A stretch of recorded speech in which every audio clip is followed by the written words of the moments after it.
Hey everyone, Tony Winston here for a classical piano workshop, and I'm going to cover the song Little Waltz today by Cornelius Gurlitt. And what I'm going to focus on specifically is pedaling. So I've got a camera set up down here by my foot, and I'm going to start with the left hand, and I'm going to play the three notes in each measure as a block chord. So the first one here, B minor. And I'm going to push the pedal down, and then as I play the next chord, which is an F sharp major chord, and it's three black keys, by the way. Got to look at that key signature. So C is sharp and F is sharp. So anyway, the first chord, you put it down, then push the pedal. Then as you play the next chord, you lift the pedal and push it back down again. Many students make the mistake of lifting the pedal ahead of time, cutting off the sound, and then pushing the pedal at the same time as the chord. But I'll do a few of them that way, and you'll see that it leaves a gap, a little moment of silence between each chord, and that's not what you want. You want the chords to be connected. The wrong way,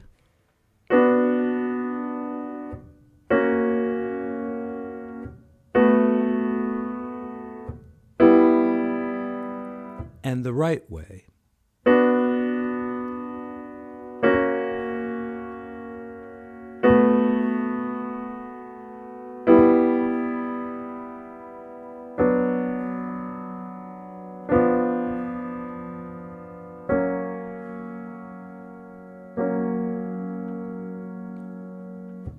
Now, a good way to practice this is just really to take any two chords. You could just go like this. And if you listen and know what you're listening for, which is connected chords without one chord bleeding into the other or overlapping with the other, if you listen for that, you'll pedal correctly, just kind of naturally. So I want this sound to connect to this sound, and I don't want it to bleed together. Now, this is what happens if they bleed together.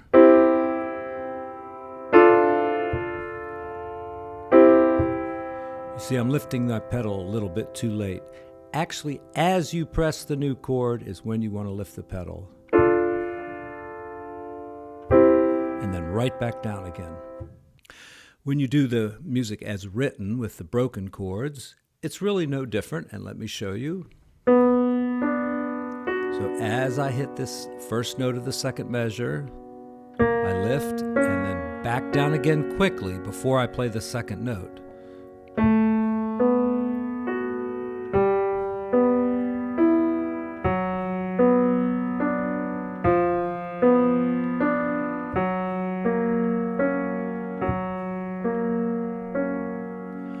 Now, another common mistake is that if you start using the pedal too soon, you're apt to play like this. And watch my hand here. You'll see I'm not connecting the notes.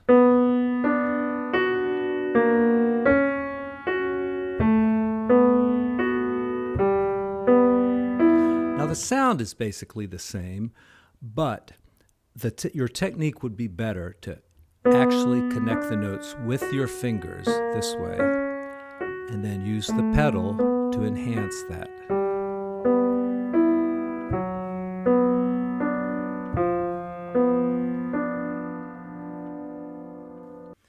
And this mistake is very common when you're playing Chopin or something like maybe Rachmaninoff's Prelude in G minor, when you're doing something like this.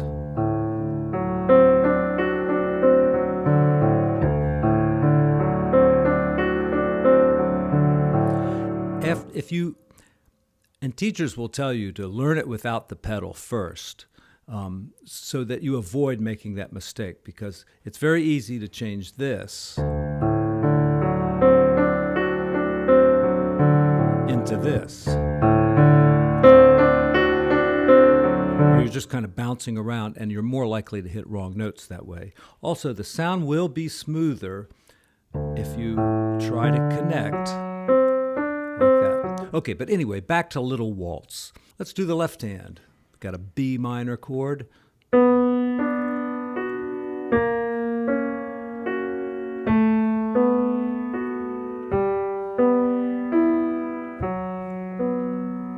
And here we have E sharp, okay? It looks like F. And then on the next line here in measure 7, 3 black keys, F sharp, A sharp, and C sharp. Then we do that again.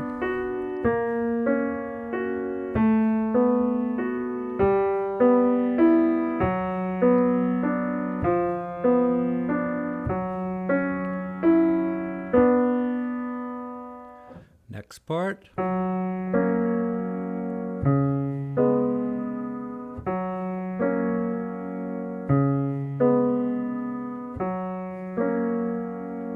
And the last part is like the first part. Okay, let's do a little right hand. And before I do that, let me make another comment or two about pedaling.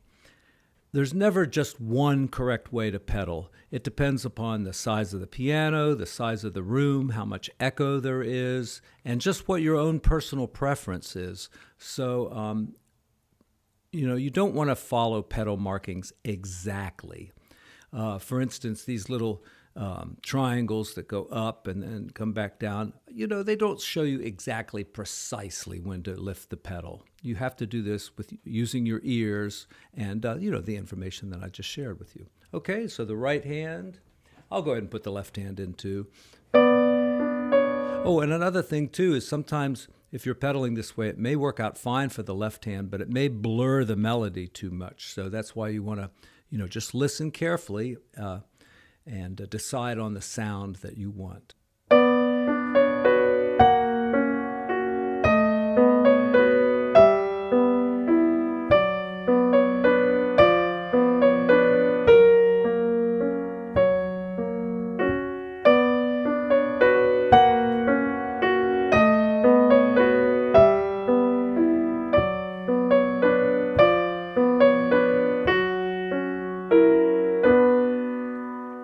Now, for instance, if you pedal the first measure, you get a pretty blurred sound there in the right hand. So it is possible to do, extra pedaling. However, I don't really recommend that in this piece. I think it's okay for the melody to blur just a little bit. All right, the B section.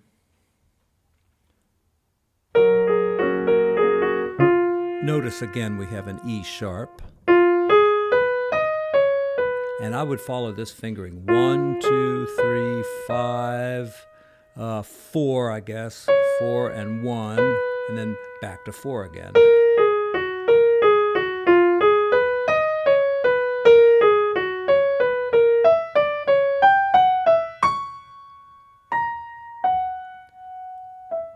And right there in that last part, I think the pedaling can be quite a bit different than what the book says. And, just do what sounds right to you. All right, here we are, hands together in the B section.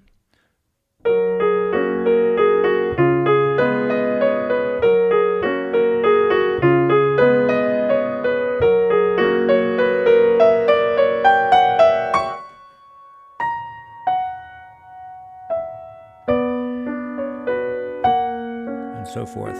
Now, I used a little bit more pedal than the book called for, and I think you could do with a little bit less here even.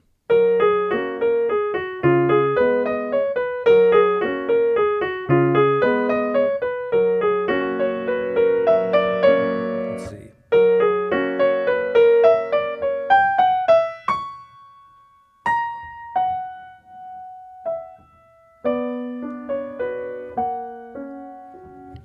Like that.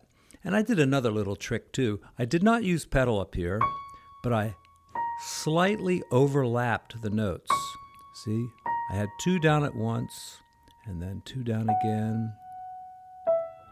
And that gives you a kind of a legato sound, similar to using the pedal, but a little different. Well, thanks for watching, everyone, and I hope you have fun learning this song. It's pretty short, fun, easy to learn, and if you like the video, of course, give me a thumbs up. And I do lots of these videos, so please subscribe. Thanks.